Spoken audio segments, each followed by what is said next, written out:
It's Brian Preston, the money guy.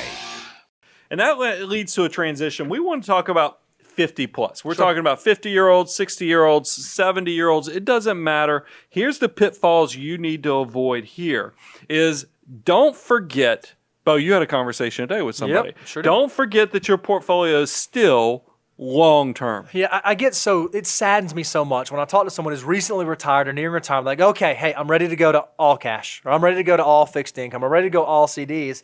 And I have to remind them, hey, just because you're 50, 55, 60, 65 years old, if we're planning for an age 95, 100, 105 years old, some part of your portfolio still needs to be structured for 30, 40, 50 years. And if you're not doing that, if you're only structuring all of your portfolio for the next 2 to 3 years, it might not be as sustainable as you once thought it was. Well, and think about the fact interest rates, well, here's something that's happened because of what's happened, is interest rates have gone to the cellar. Mm-hmm. They're pretty much zero. You have to have some component of your assets positioned for growth, even for 60-year-olds, 70-year-olds, not all of it. Look, I want you to have plenty of liquidity. Sure. I want you to have plenty of security. That's why we like asset allocation, a diversified portfolio.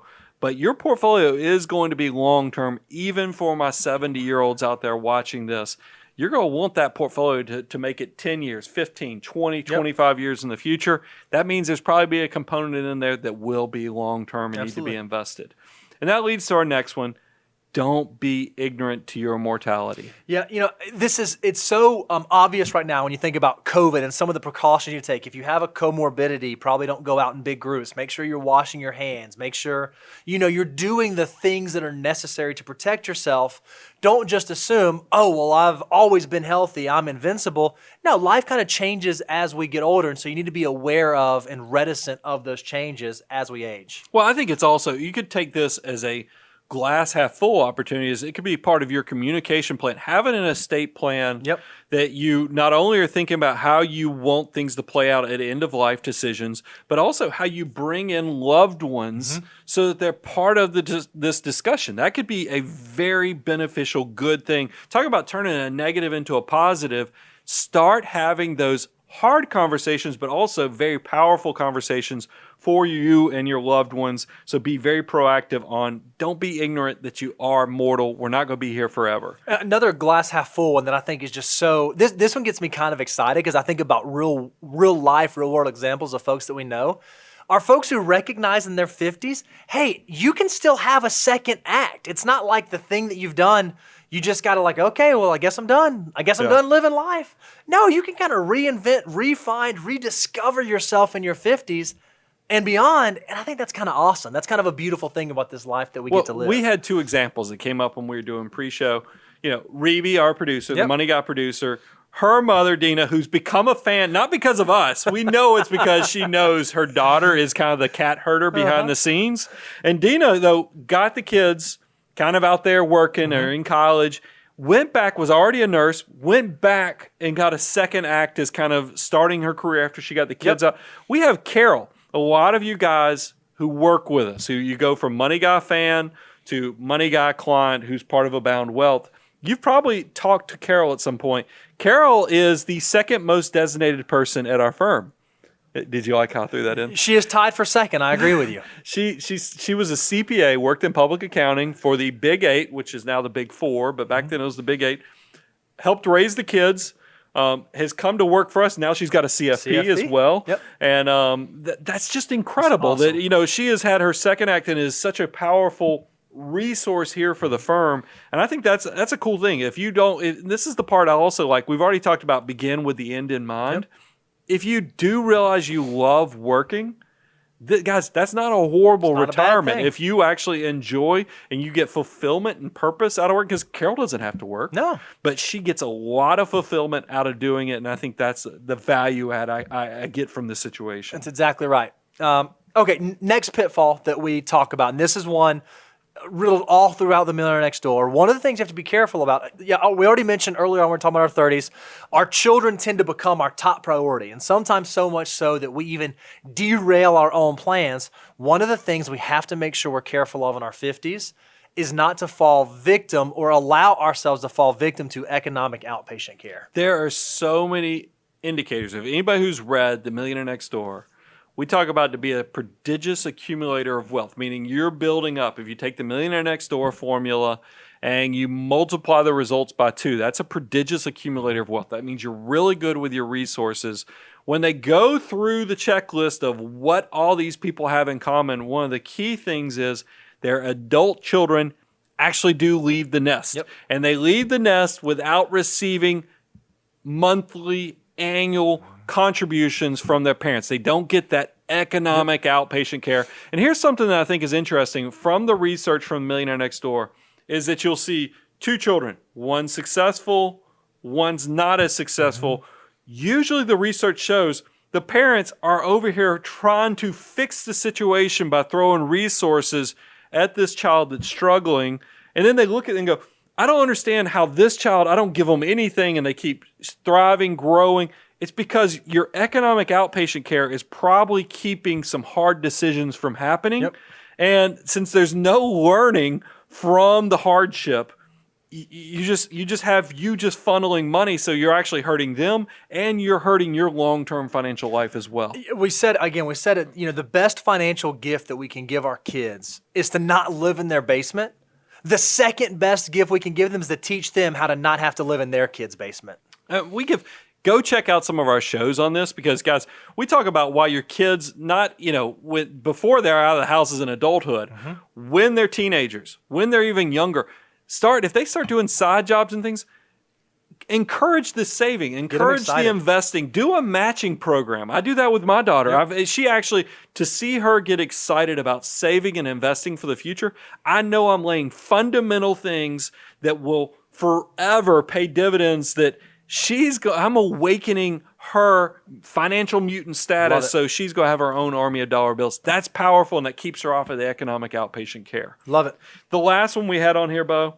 Oh, man, this is such a good one right now. Well, I mean, it's big because we know.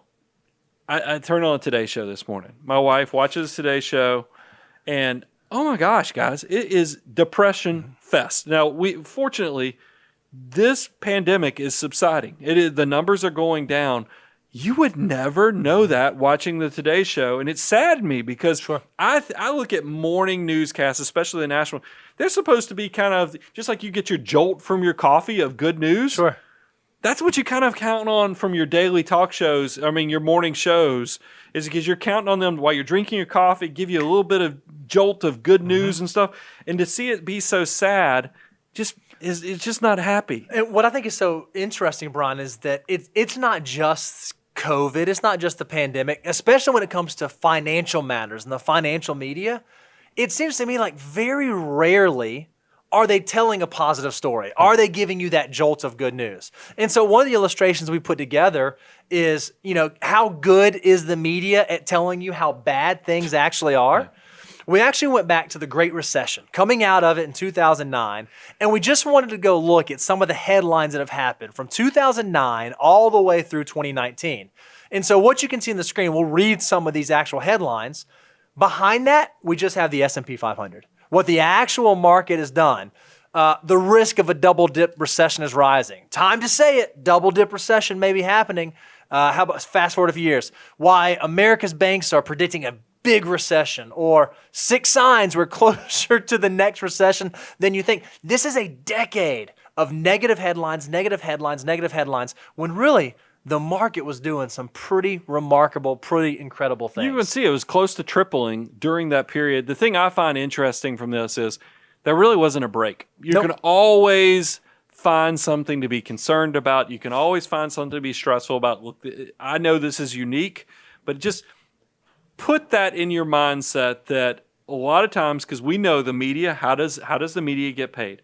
Unfortunately, it's all through advertising. It's all through trying to keep your eyeballs and your ears glued to it. Yep. So, and they know the human condition is we absorb negative information much easier and come back to it and actually stay tuned for negative stuff much easier than positive. And unfortunately, that's just where we are in society with the way our media works it. So just be aware of that. It still can be a great resource. You just need to kind of protect yourself, know your why, know how much you need to be saving for your goals, know what every dollar is doing, being a good field general for your army of dollar bills.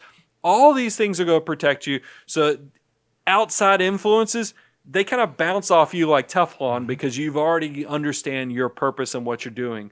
But the biggest thing, these are financial pitfalls by all ages. And look, we put this specifically thinking about pandemics because we know right now we have super high unemployment. We also have people being paid not to work, but it's not going to always be like this. So we wanted to go ahead and create the trigger points, let you evaluate and figure out what's going on in your financial life so that you can make the right path forward. And we are going to stay the resource for you guys as we do see scary times. This won't be the last unique thing that we go through, but we're going to try to continue to make resources available to you. If you haven't had a chance to go to the website, go to moneyguy.com, click on the resource page, go download the deliverables. The Money Multiplier deliverable is one that's right there available to you guys.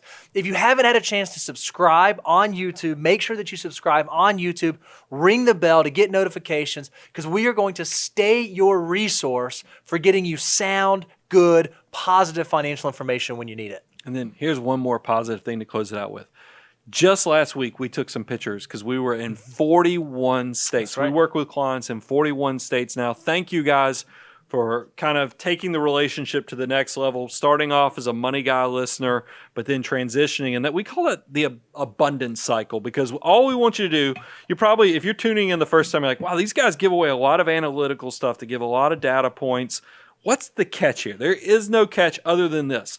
We want you to come learn, apply, and grow, meaning you come and take as much free information as you want. Use our entire, we've been doing this years. We've been creating content since 2006. Come, absorb, and use it. Apply it, grow it. You will reach a level of success. I'm completely confident. We've seen this. We're generationally changing the way people are processing money. And that has allowed us, because people do reach a level of success, they go, wait a minute. This is getting complicated. I need help with this. Or I want to ensure that if I'm not here to speak for me, that at least I know my spouse is going to have somebody who thinks like I do.